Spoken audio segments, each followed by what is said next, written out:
As Long as You Wish by John O'Keefe. The patient sat stiffly in the leather chair on the other side of the desk. Nervously, he pressed a coin into the palm of one hand. "Just start anywhere," I said, "and tell me all about it." As before, without waiting for an answer, he continued, the coin clutched tightly in one hand. "I'm Charles J. Fisher, professor of philosophy at Reiser College."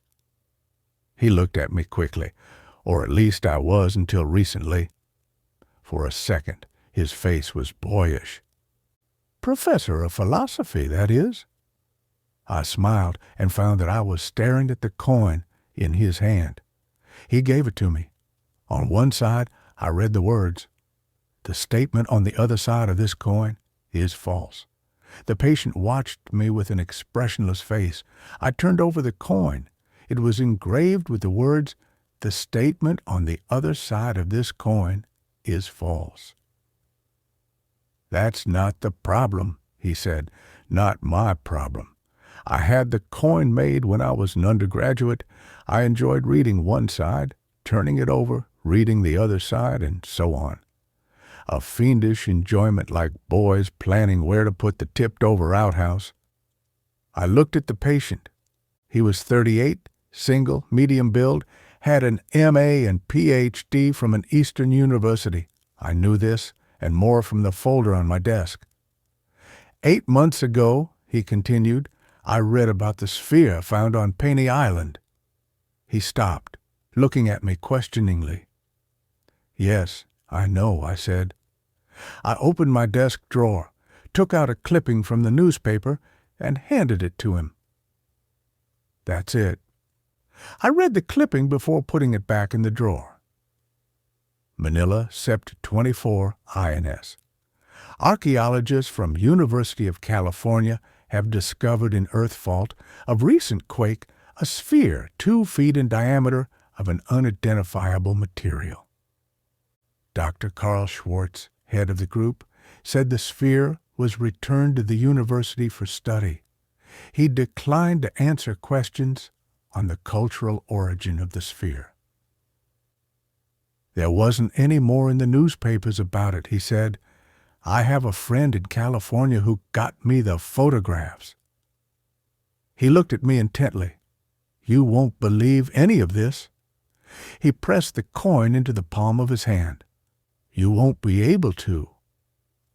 "The photographs," he continued as if lecturing, "were of characters projected by the sphere when placed before a focused light. The sphere was transparent, you see, embedded with dark microscopic specks. By moving the sphere a certain distance each time, there was a total projection of 360 different characters in 18 different orderings, or 19 different orderings if you count one which was a list of all the characters. I made a mental note of the numbers. I felt they were significant. As I said," he continued, "I obtained the photographs of the characters. Very strange shapes, totally unlike the characters of Oriental languages, but yet that is the closest way to describe them." He jerked forward in his chair, except, of course, ostensively. "Later," I said. "I wanted to get through the preliminaries first. There would be time later to see the photographs." "The characters projected by the sphere," he said, "weren't like the characters of any known language."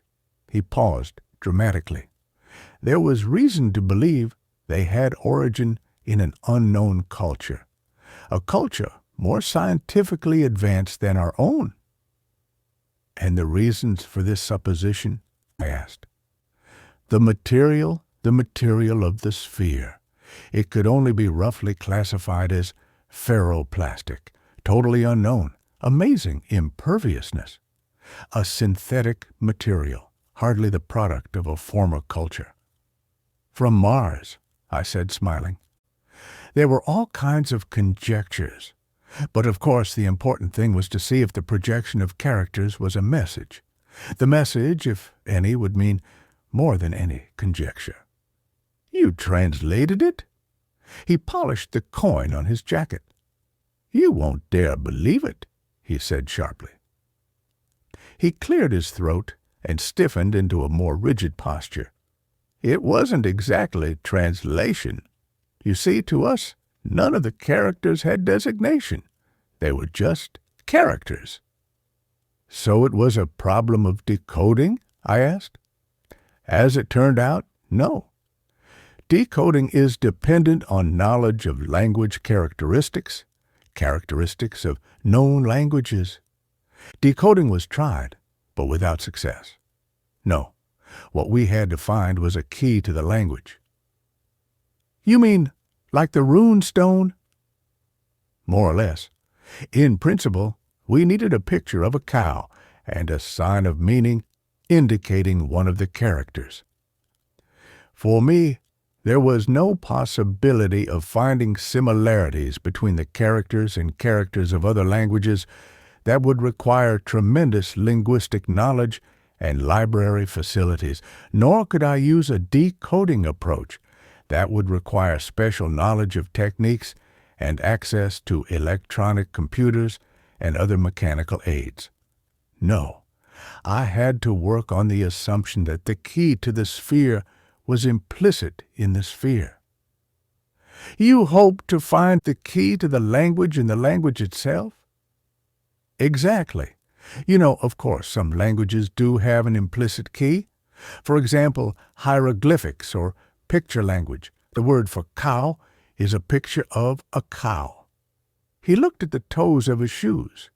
You won't be able to believe it. It's impossible to believe. I use the word impossible in its logical sense. In most languages, he continued, looking up from his shoes, the sound of some words themselves indicates the meaning of the word. Onomatopoetic words like bow wow, buzz. And the key to the unknown language, I asked. How did you find it? I watched him push the coin against the back of his arm, then lift it to read the backward letters pressed into his skin. He looked up at me and smiled. I built models of the characters, big material ones exactly proportionate to the ones projected. Then, quite by accident, I viewed one of them through a glass globe the size of the original sphere. What do you think I saw? What? I noticed he had the boyish look again. A distortion of the model, but that's not what's important. The distortions on study gave specific visual entities, like when looking at one of those trick pictures and suddenly seeing the lion in the grass. The lines outlining the lion are there all the time. Only the observer has to view them as the outline of a lion. It was the same with the models of the characters, except the shapes that appeared were not of lions or other recognizable things. But they did suggest. He pressed the coin against his forehead, closed his eyes, and appeared to be thinking deeply. Yes, impossible to believe. No one can believe it. In addition to the visual response, the distortions gave me definite feelings, not mixtures of feelings, but one definite emotional experience. How do you mean? One character, when viewed through the globe, gave me a visual image and, at the same time, a strong feeling of light hilarity. I take it then that these distortions seem to connote meanings rather than denote them. You might say that their meaning was conveyed through a gestalt experience on the part of the observer. Yes, each character gave a definite gestalt, but the gestalt was the same for each observer, or at least for 35 observers, there was an 80% correlation. I whistled softly. And the translation? Doctor, what would you say if I told you the translation was unbelievable, that it couldn't be seriously entertained by any man? What if I said that it would take the sanity of any man who believed it. I would say that it might well be incorrect. He took some papers from his pocket and laughed excitedly, slumping down in the chair. This is the complete translation in idiomatic English. I'm going to let you read it, but first I want you to consider a few things. He hid the papers behind the back of his chair. His face became even more boyish, almost as if he were deciding on where to put the tipped-over outhouse.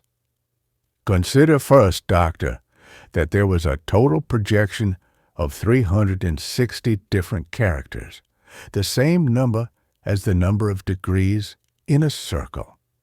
Consider also that there were 18 different orderings of the characters, or 19, counting the alphabetical list. The square root of 360 would lie between 18 and 19. Yes, I said. I remembered there was something significant about the numbers, but I wasn't at all sure that it was this. Consider also, he continued, that the communication was through the medium of a sphere. Moreover, keep in mind that physics accepts the path of a beam of light as its definition of a straight line. Yet the path is a curve. If extended sufficiently, it would be a circle, the section of a sphere. All right, I said. By now the patient was pounding the coin against the sole of one shoe.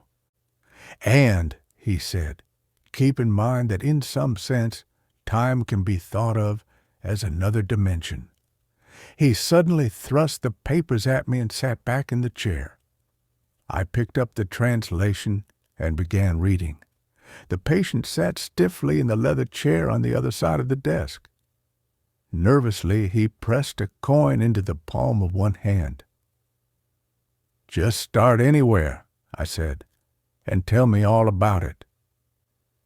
As before, without waiting for an answer, he continued, the coin clutched tightly in one hand. "I'm Charles J. Fisher, professor of philosophy at Reiser College." He looked at me quickly, or at least I was until recently. For a second, his face was boyish. "Professor of philosophy, that is." I smiled and found that I was staring at the coin in his hand. He gave it to me. On one side, I read the words, "The statement on the other side of this coin is false." The patient watched. The end of the story.